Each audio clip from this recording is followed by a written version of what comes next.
घर की औरत। कहते हैं ना, घर दीवारों से नहीं, उसके अंदर रहने वाले लोगों से बनता है।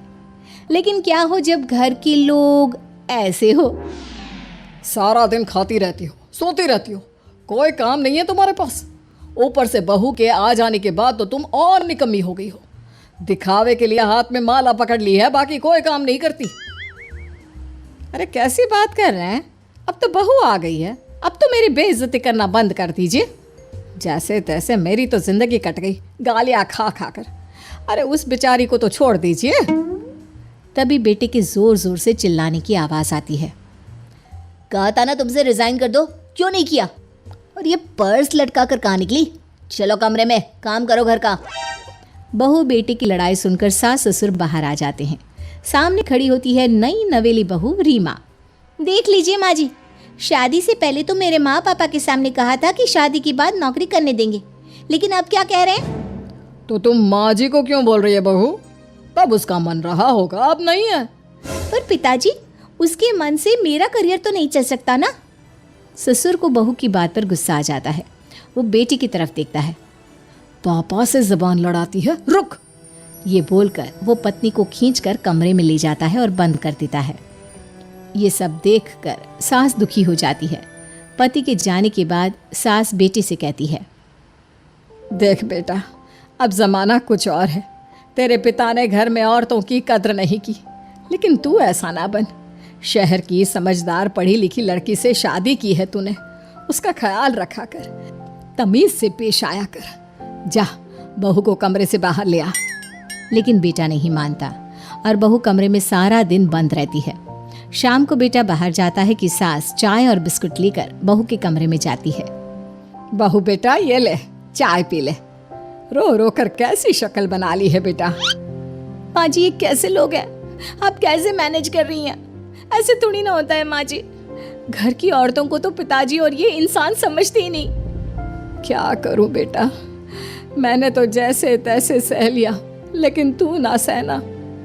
दोनों बात कर ही रहे थे कि ससुर आ जाते हैं। अच्छा, तो अब बहू को भड़का रही हो? बहुत दिन हो गए मार खाए, अब क्या बहू के सामने खाओगे? जाओ यहाँ से, और जरूरत नहीं है ज्यादा इस लड़की को सर पर चढ़ाने की, समझी? बहू को ससुर की बात पर गुस्सा आ जाता है, लेकिन वो कुछ नहीं कहती।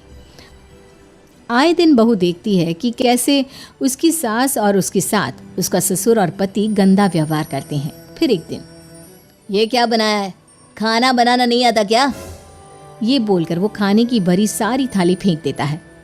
अरे बेटा कोई बात नहीं, शांत हो जा, मैं अभी बाहर से कुछ मंगवा देता हूँ। हाँ पापा, ऑर्डर करिए। ऐसे खाने से तो पेट भरने से रहा। वैसे खाना तुमको बनाना आता नहीं और बाहर जाकर नौकरी करना चाहती हो। अरे तुम जैसे को तो पूछते भी नहीं है बाहर। बहू को पति की बात पर गुस्सा आता है, तभी सास बोल पड़ती है। तेरे से ज्यादा पढ़ी लिखी है, वो तो तूने इसे कहा था कि तू नौकरी करने देगा तो तुझसे शादी कर ली, वरना ना ही करवाते इसके माँ बाप तुझसे शादी इसकी। और कमाती भी ये तेरे जितना ही है बेटा।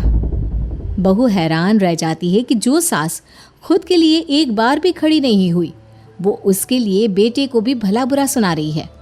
उसकी नज़र में सास की इज्जत और बढ़ जाती है। वो सास को देखकर ये सब सोच ही रही थी कि उसके कान में एक जोर से चांटे की आवाज़ आती है। किसको मार पड़ी? वो देख ही रही होती है कि उसकी नज़र ज़मीन पर बैठी सास पर पड़ती है। अभी तो धीरे से मारा, फिर जुबान खोली ना तो ऐसा मारूंगा कि कान के पर्दे फट जाएंगे। सास रो रही थी। बेटा और पति वहां से चले जाते हैं। पिताजी अच्छा किया माँ को जोर का चांटा लगाकर। आगे से जबान खोलने से पहले 4 बार सोचेंगी। बड़ी आई। दोनों हंसते हुए वहां से निकल जाते हैं। बहू सास को उठाती है और पानी देती है। मैंने ये दिन रोज देखे हैं बहू, लेकिन तू नहीं सहना। तू अपना जीवन अपने अनुसार जीना।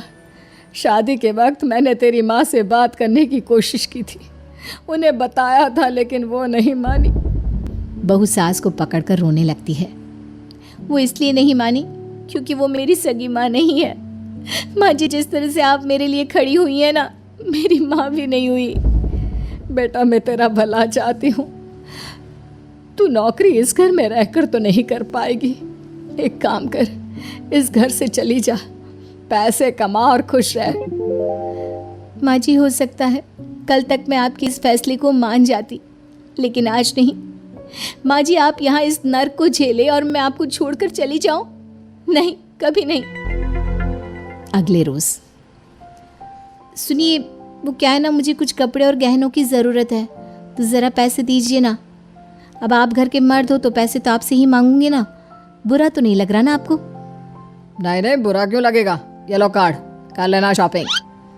अगले रोज, बिजली का बिल आया है 10,000 का, भर दीजिएगा। इतना बिल कैसे आ गया? बेटा वो क्या है ना, सारा दिन बहू घर में रहती है तो कमरे में एसी और टीवी चलता रहता है। अब कम से कम बाहर जाए तो 4 पैसे कमा कर लाए। लेकिन हम लोगों को थोड़ी ना औरत की कमाई खानी है, वो तो मर्द ही करता है ना। पति पर्स देखता है और फिर हाँ माँ, ठीक बोल रही हो। खैर चलता हूँ, ऑफिस का वक्त हो गया है।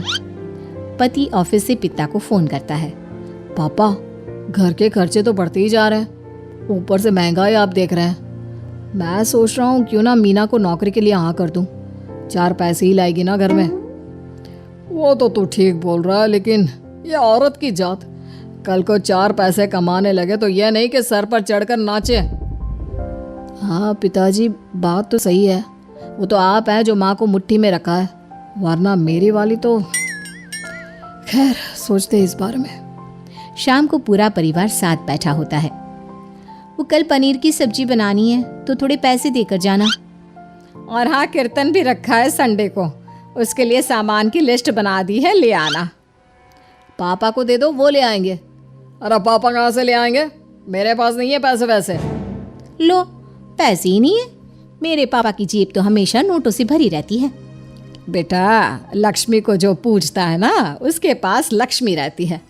जो घर की औरतों को मारे पीटे, वो भला कैसे लक्ष्मी का लाभ ले सकता है? वाह वाह, क्या बात है, तो जबान खुल रही है तुम्हारी। लगता है भूल गई पुरानी मार और डांट, क्या? हाँ माँ जी, शांत हो जाइए, मैं नहीं देख सकती आपको मार खाता, और फिर हो सकता है कि मैं आपको बचाने आऊँ तो ये भी मुझे मारे। ठीक है बहू, मैं कुछ नहीं कहती, तू ये लिस्ट बस दे दे, मैं चलिए आराम करने। फिर अगले रोज़, सुनिए जी, वो मायके जाना है। वो क्या है ना, शादी के बाद से गई नहीं, तो ट्रेन की टिकट बुक करवा देना। तो मैं भी तो साथ जाऊंगा ना तुम्हारे। तो ठीक है, फिर फ़्लाइट की ही टिकट करवा दीजिए। वो क्या है ना, अच्छा थोड़ी ना लगता है, आप पहली बार मेरे साथ जा रहे हो और हम ट्रेन से चले, ठीक है ना? पति ऑफिस जाता है, जहाँ उसका दोस्त कहता है, अरे क्या हो गया यार, परेशान सा दिख रहा है। तेरी तो नई नई शादी हुई है, भाभी परेशान कर रही है क्या? अरे नहीं यार, तू तो जानता है थोड़ी सी कमाई में घर चलाना मुश्किल हो रहा है। तू कैसे मैनेज करता है यार? कैसे क्या यार, तू जानता है ना मेरी बीवी रिया को, वो टीचर है, फिर घर में ट्यूशन करती है, साथ में बच्चे भी पढ़ लेते हैं। यार, घर नाम की गाड़ी दोनों पहियों के साथ चलने से ही चलती है। वो भी कमाती है और मैं भी, और चल रहा है घर बस। पति को दोस्त की बात समझ में आती है, लेकिन पिता का ज्ञान कैसे भूल सकता था? भाई, कल को सर पर चढ़कर नाचने लगी तो। शाम को घर आता है, जहाँ उसकी बुआ और उसका बेटा बैठे होते हैं। अरे आ गया लल्ला, कैसा थका थका सा लग रहा है, सब ठीक है ना? नमस्ते बुआ, कैसे आना हुआ? कैसा है रमेश? भाई को तो भाई की याद ही नहीं आती।